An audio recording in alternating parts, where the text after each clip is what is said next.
There are different ways to go ahead and then embed out your form that you made in Jotform in web pages. And one of them is by utilizing the Lightbox Embed option. So to do that, you simply need to go to, let's say, for example, Publish, and then go to Embed right here. Then you can see that Lightbox is an option.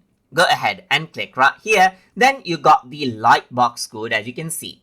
You can simply go ahead and copy it and then go to your particular HTML right here and then paste the code out right here, just like this, and save it out.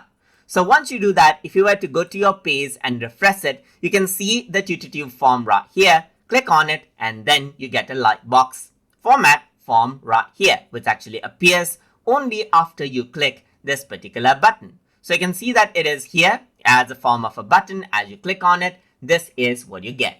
So that is basically how you can go ahead and utilize the Lightbox Embed method inside of Jotform. So I hope you guys learned something as always. And as always, please like, comment, share, and subscribe.